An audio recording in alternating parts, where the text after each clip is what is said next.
Greg Ehrenberg and Adam Scherer here with another injury-filled slate. And I don't know if it's a coincidence. Maybe the NBA was like, hey, these guys are launching a new show. Let's really fill up these injury reports.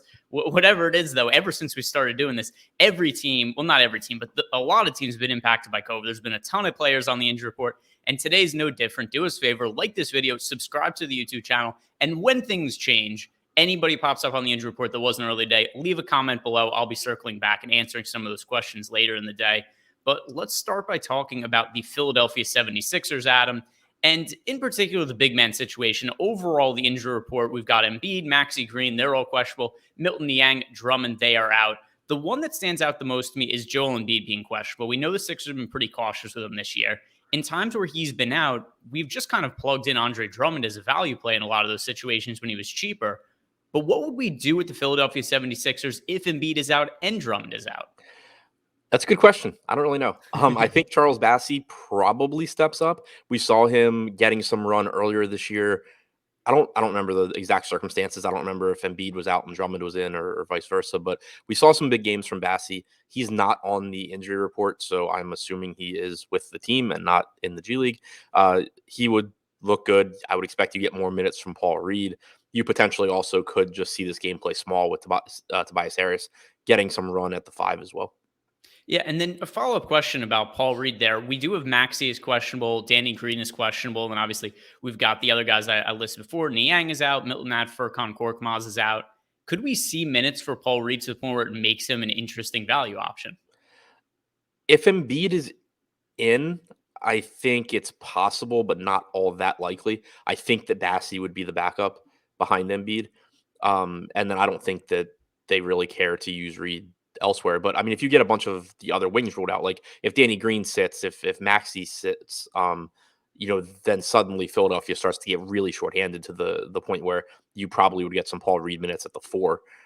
But if guys are in, I don't think he ends up playing a role tonight. And then the other side of the game, the Boston Celtics, they are also pretty ravaged by injury right now. Generally, it's been Jaylen Brown who's been hurt. Now Jayson Tatum is listed as questionable. Dennis Schroeder is questionable. Romeo Langford is questionable. That comes in addition to Grant Williams, Josh Richardson, Juancho Hernan-Gomez, Al Horford, Jabari Parker, all being out. If this is a situation where there's no Schroeder or Tatum today, is this just going to be all of the usage going to Jaylen Brown? Yeah, I think so. The only real question I would have is how many minutes does Brown play? He played about 30 minutes, was on pace to play 32 in his first game back. He played 32 and a half against the Knicks in the last game. Even if he gets an extra minute or two and gets up to like 34 minutes or so, he should get a ton of opportunities if Tatum and Schroeder are out. It would also bode well for Marcus Smart. We know he's not the highest usage guy, but you would expect him to see at least some sort of an increase when you think about who else is on the Celtics. There's no other high usage guys that are stepping into the lineup. Pretty much all of the guys that they could look to off the bench are relatively low usage players as well. So I would expect it to be Brown and Smart just doing everything that they can. Yeah, not a whole lot of other options there. Now, here's a situation that usually if somebody's been out for a little while, I think it's not all that relevant to talk about. However, Zach LaVine, even though he's in the COVID protocols, the Bulls missed a handful of games or had a handful of games postponed. So as a result, we've only seen one Chicago game without Zach LaVine. How does his absence affect some of the usage in the starting lineup? Yeah, I mean, I think you mostly expect Vooch and DeRozan, I think, to take on higher usage roles just based on who they are and what they do in this offense. It does also, at least I think, increase the ceiling for Lonzo Ball because, kind of like Marcus Smart, you're not expecting Lonzo to just suddenly go out there and be like a 25% usage guy, but shots that would typically go to LaVine, you can certainly get a few trickling over to Lonzo. The ball should be in his hands more in general. So I think it makes him look better. It makes DeRozan look better. It makes Vooch look better. And then it also makes somebody like Kobe White off the bench look more appealing. It makes Alex Caruso look a little bit more appealing. So I think LaVine's absence really just opens up everything for the Chicago team. We also know Derrick Jones is out. So it's a really shorthanded team in a great spot where from a usage standpoint, you expect most of it, I think, to go to Vooch and DeRozan and then White off the bench. But there should be so many minutes and still just, peripherals available for guys like Lonzo and Caruso, even Alfonso McKinney, that I think this is a team where you can just play a lot of most of these guys.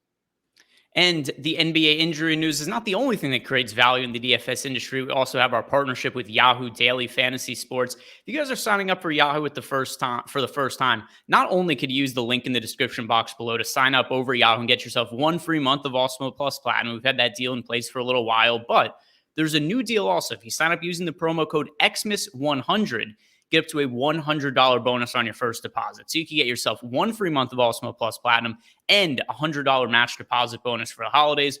Really good way to get some value and help build your bankroll over at Yahoo Daily Fantasy Sports. All right, the next injury here that I want to talk about is going to be the Kings situation, where we've seen a whole lot of value on Sacramento recently because of their COVID situation with guys like Richaun. Richaun Holmes has been out due to an eye injury, but then we also had De'Aaron Fox out amongst others. But Richaun Holmes could be back today, and I think we're probably getting near to a return for him. He's just been dealing with an eye injury. If he returns, what does that do to some of the Kings' value we've seen recently? I don't think it has a huge impact anywhere other than the center position. Like, we've been getting 28 minutes or so from Tristan Thompson, which makes him look like a good value. Last game, you didn't get any minutes for Keta, so you got 28 for Thompson. You got about 20 for Damian Jones. In that situation, both of those guys offer some value. Thompson obviously being the safer of the two, but Jones being minimum salary offers some value as well. If Holmes comes back, then I expect that you're getting 48 minutes between Holmes and Tristan Thompson, with Thompson coming off the bench. So it has an impact there, but I don't think it really affects anything else. Like, I expect the rotations 1 through 4 to pretty much be the same with or without Holmes. Yep, I think that is a fair way to look at it. And the final piece of injury news on the slate, we do have the Golden State Warriors getting a bunch of guys back. They had rested Steph Curry, Draymond Green, Otto Porter, and Andre Iguodala last game, but some players still remain out. We've got Jordan Poole and Andrew Wiggins both in the COVID protocols. So even though we have guys like Curry, Draymond Green, Porter coming back, is there value to be had on Golden State with Wiggins and Poole absent? I think so. I think the more difficult part is figuring out who it is, more so than saying that, yes, there is value here. There's 2 open spots in the starting lineup, essentially. We know Curry, Green, and Looney are going to start. Last game with Poole out, Moody started. He only played like 11 minutes. He may or may not start again tonight, but then you still have the Wiggins piece as well.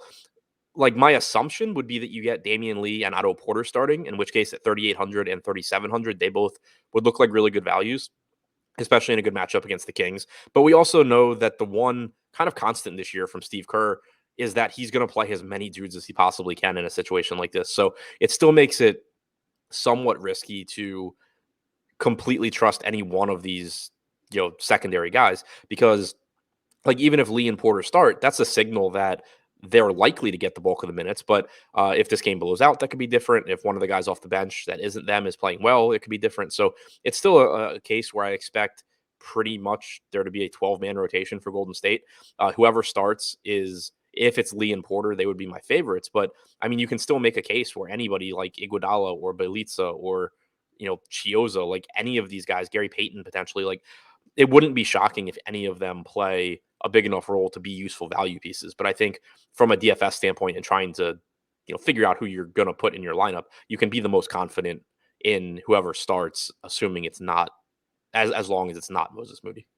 All right, that is going to do it for us today, guys. Thank you very much for watching. Do us a favor, like the video, subscribe to the YouTube channel. Any questions at all, leave them below in the comment section. I'll circle back and answer them later in the day. Good luck.